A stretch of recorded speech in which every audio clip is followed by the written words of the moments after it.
broadcast of It's Time with Reverend Nathaniel W. Martin.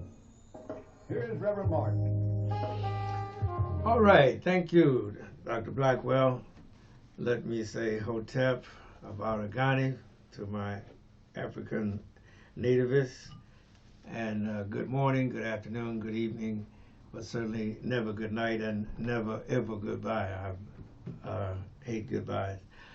My name is the Reverend Nathaniel W. Martin. I'm the pastor of the New Life Institutional Baptist Church here in the city of Los Angeles, and we're located at 8916 South Main Street, and we're being hosted by our sister church, the Shiloh Missionary Christian Church, and we invite you to worship with us at any and all of our services. As a matter of fact, there's service tonight, Friday night, beginning at 7 p.m., and then, of course, Sunday morning, which is Sunday school at 10 a.m., and then morning worship immediately following at 11:15. And we invite you to share with us and worship with us and commune and fellowship. It will be a blessing. You will be blessed as you are there, and you will carry away a blessing experience with you. So by all means, we welcome you to our services. This offering, which you are viewing or listening to, is entitled It's Time, and it's always a question to ask, what is it time for? And the answer, of course, is always social justice.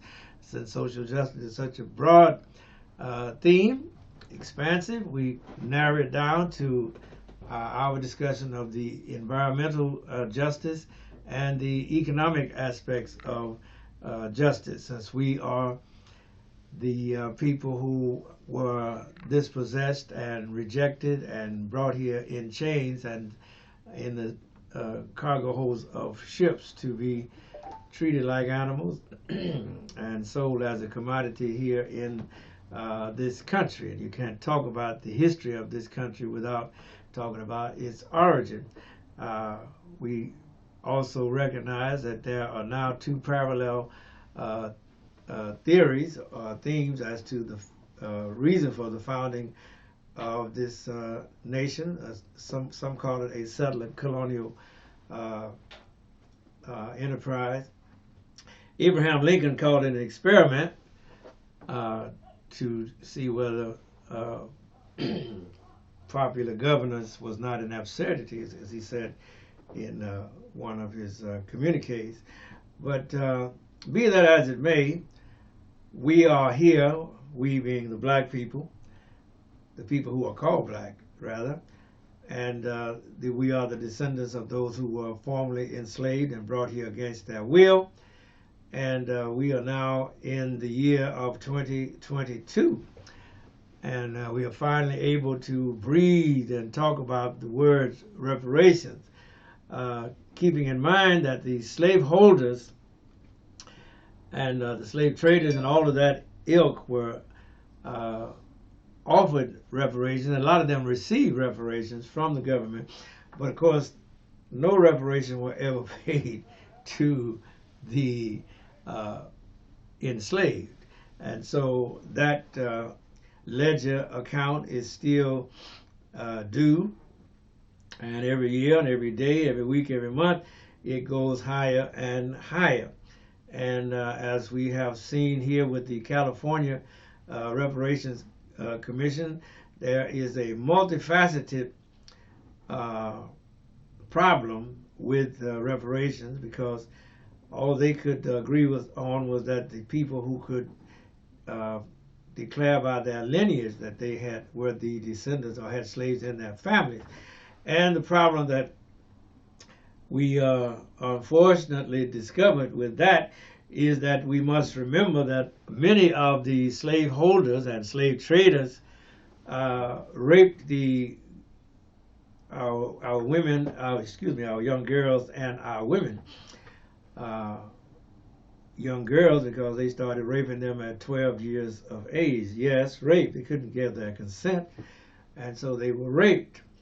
And they were the slave owners or slave masters or plantation owners, of course, could have their way with the women, because as Thomas Jefferson said, when you had a pregnant female slave, well, you had money on the land. You had a valuable commodity that was worth more than her male counterpart, because she was bringing another commodity into existence that he could sell, or that he could enslave.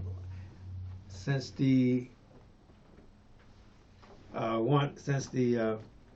status of the birth child went with the mother, which was a flip-flop from the way it had been historically.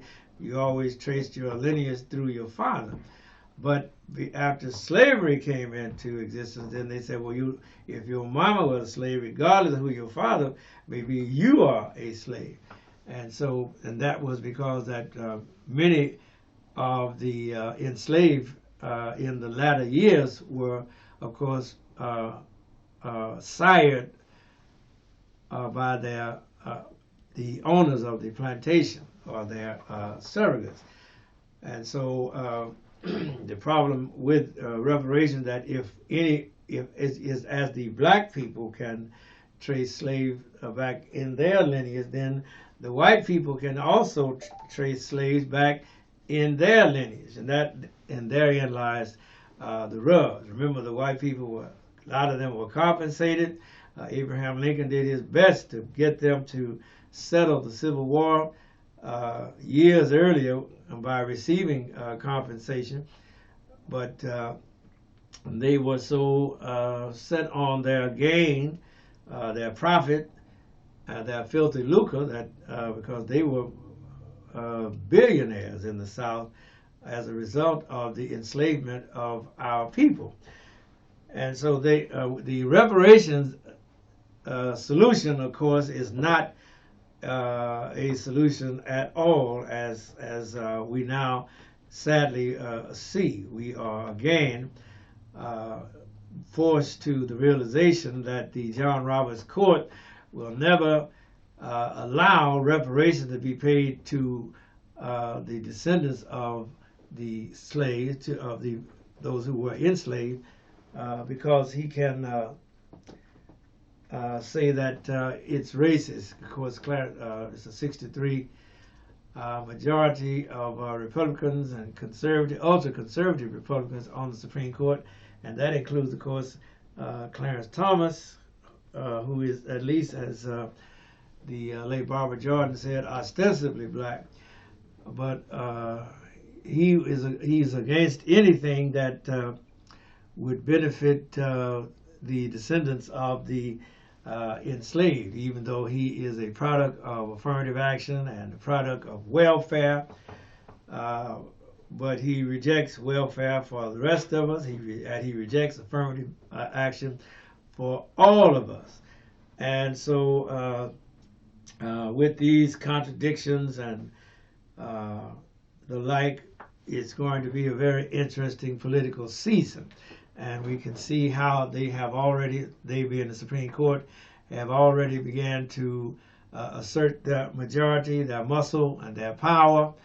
And I think Mr. Thomas would do well to remember that Loving versus Virginia is the only reason that he is able to marry Jenny Thomas, and that if he begins to fool around in the overthrowing and overturning these other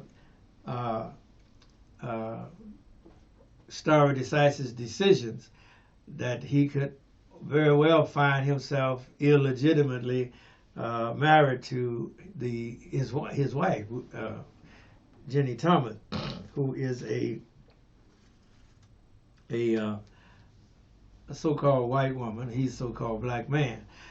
And so these things confront us as we move into the 22 elections to be held in November.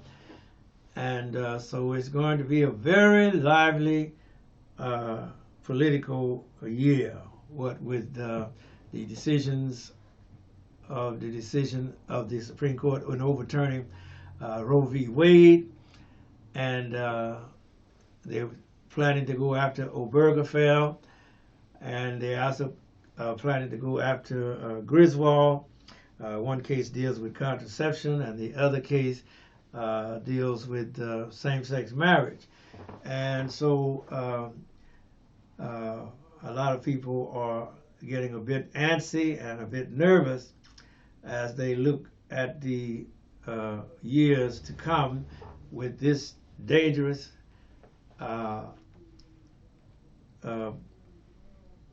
Supreme Court majority, with their power to just be as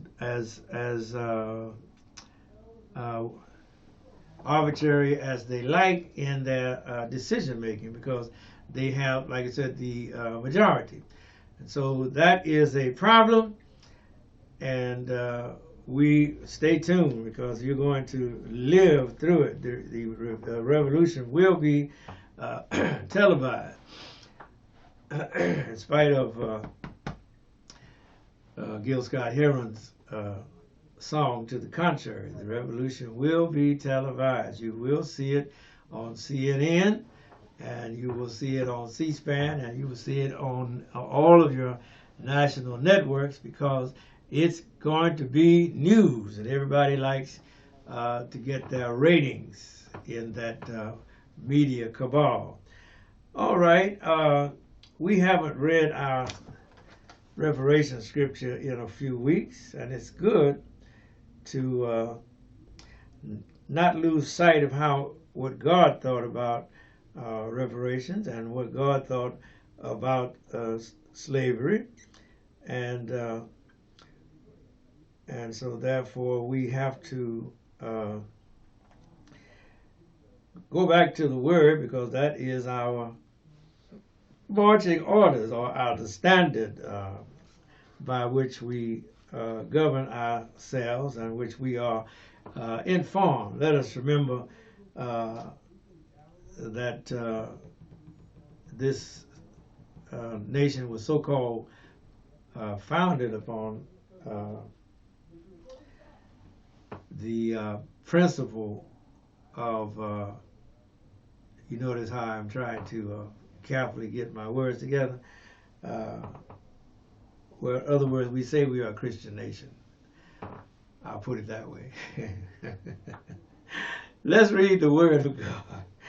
In Deuteronomy chapter 15, picking up the reading at verse 12, it says, "And if thy brother, an Hebrew man or an Hebrew woman, be sold unto thee and serve thee 6 years, then in the 7th year thou shalt let him or her go out free from thee, and when thou sendest him or her out free from thee, thou shalt not let them go away empty. Thou shalt furnish him or her liberally out of thy flock, and out of thy floor, and out of thy winepress. Of that wherewith the Lord thy God hath blessed thee, thou shalt give unto them." And where it says Hebrew, you notice that the Hebrews were a hated people. We still have anti-Semitism in the world, even here in the United States. And so this therefore refers to those that are rejected or dispossessed or disinherited, which is what the African who was enslaved and captured in his homeland and did not have a chance to say goodbye to his people before he and she were unceremoniously encased in entombed in the holds of slave ships and transported against their will across the seas here to the shores of America. And so the Jews have been a hated people, and we have been a hated people. And even though we know that there's no such thing as race in nature, but there is such a thing as race in the social construct.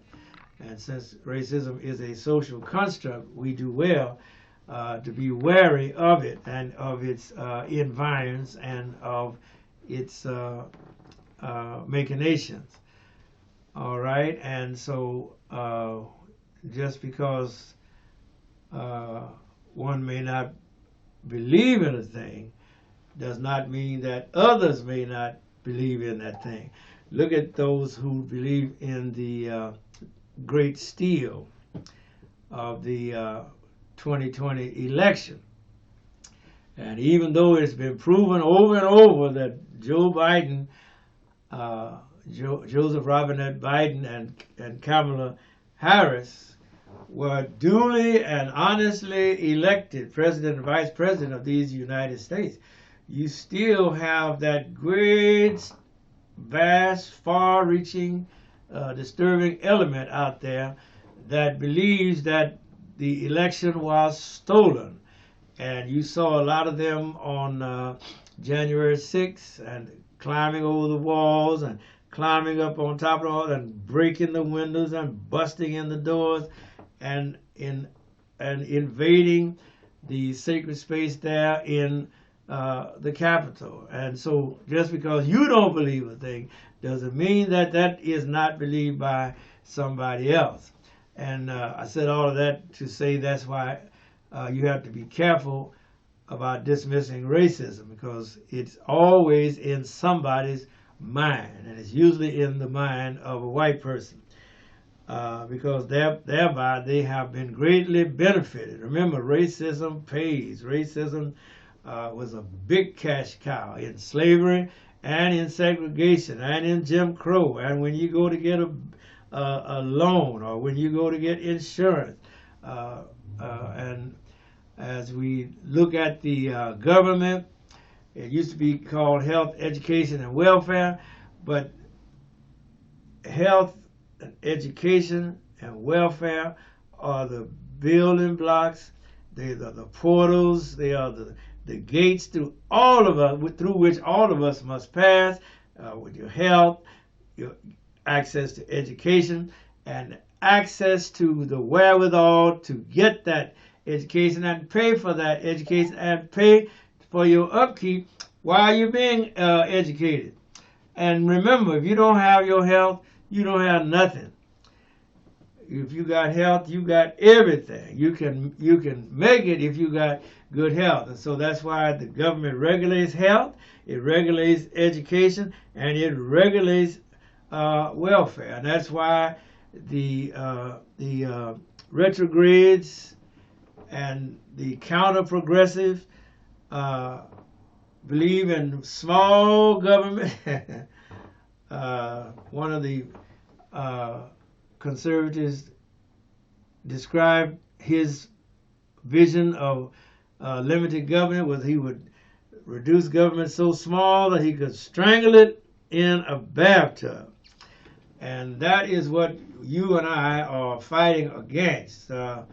Remember Ephesians chapter 6, verses 11 and 12, which are our warning, our marching orders, which tell us that we wrestle not against flesh and blood, which is verse 12, but against principalities. That means all of the agencies, all of the corporations, all of the companies, all of their people who are in positions of authority, whether elected or appointed, because that's what you have on the Supreme Court. You have people who are a principality that you didn't vote for, but they are ruling our lives. They are just what the ancient Greeks described as philosopher king.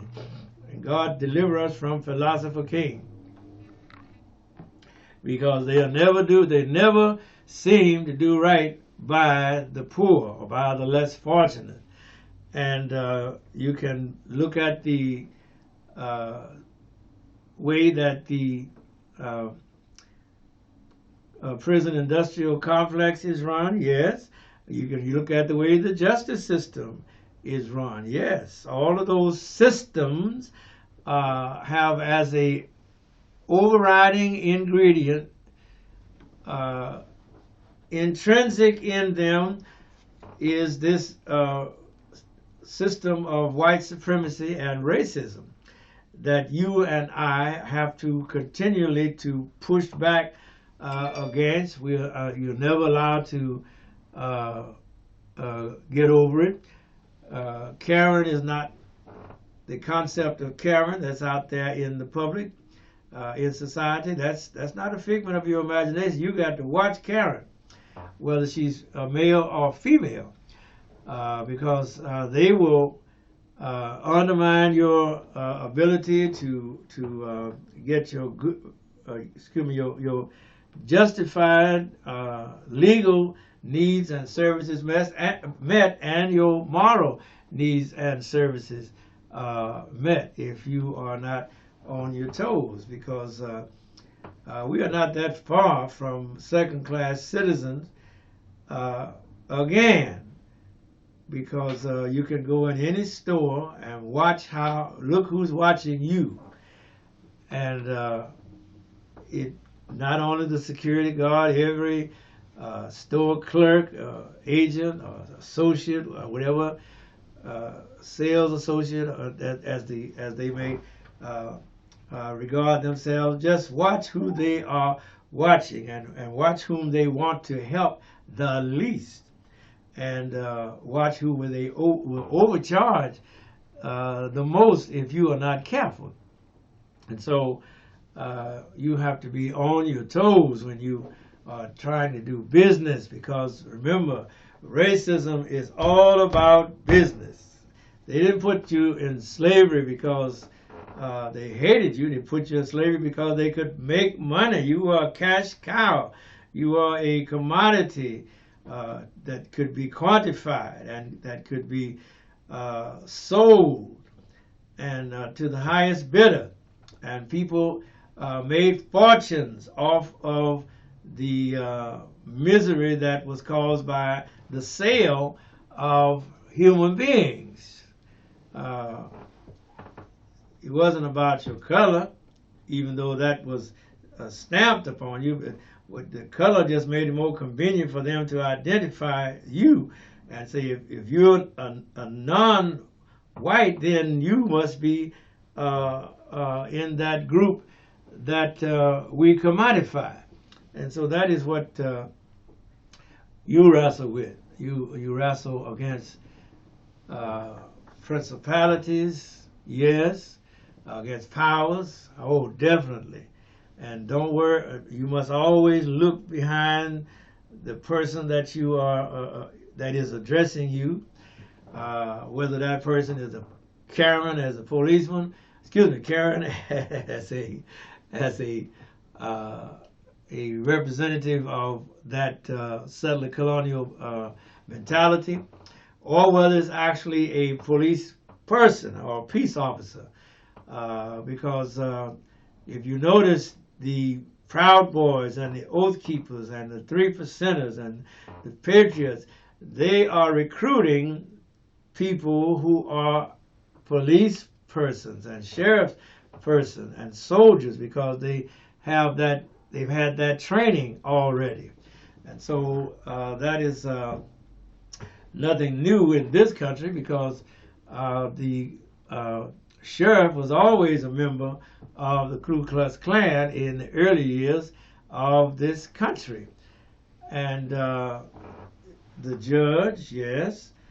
The lawyer, yes, certainly. The doctor, the dentist, if they were white, so-called white, they were more likely to be a part of the Ku Klux Klan. And if they were not actually a member, then they were certainly a sympathizer.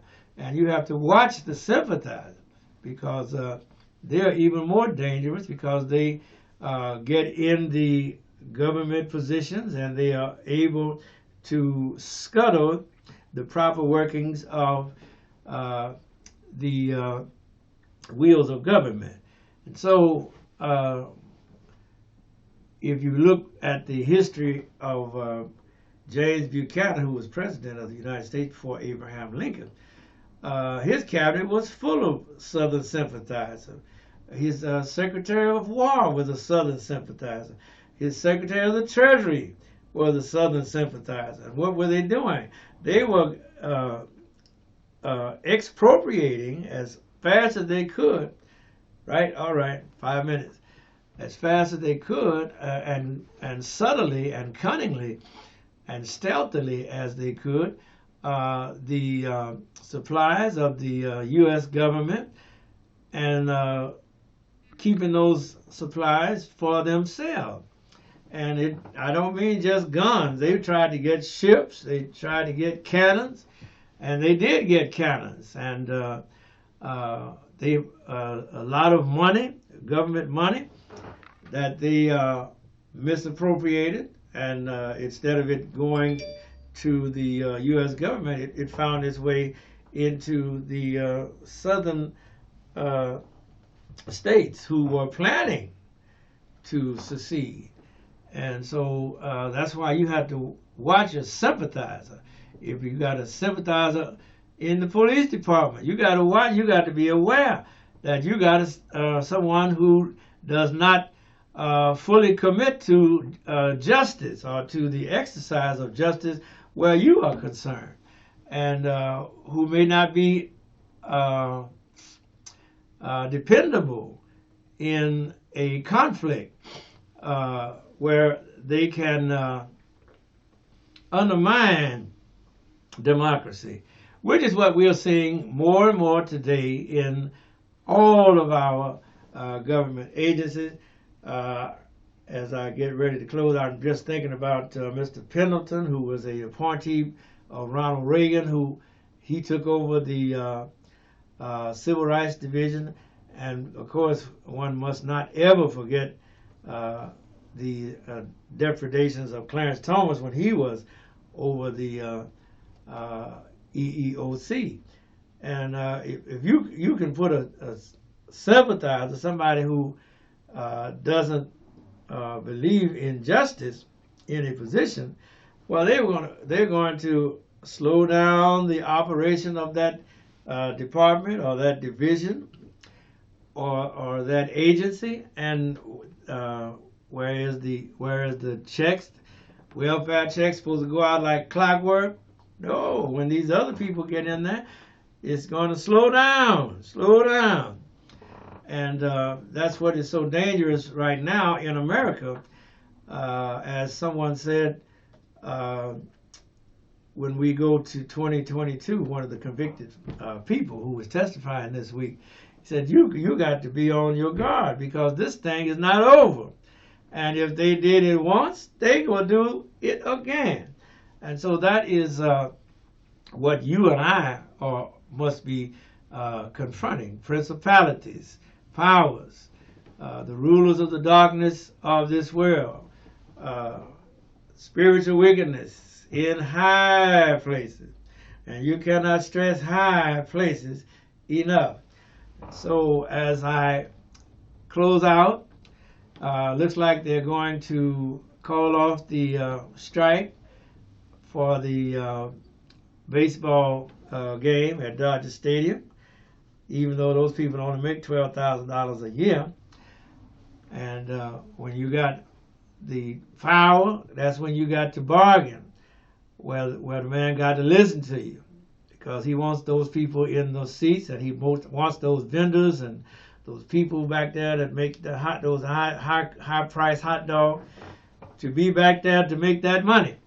Anyway, those of you that are laboring, keep on laboring. Get all you can for your labor, because once you put your work out there, you cannot get it back.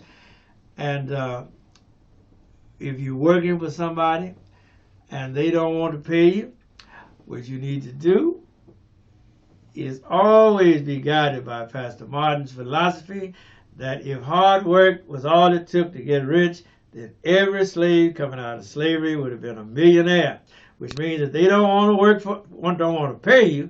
Your job is don't work for them. Thank you. All right, we out of here, Doc.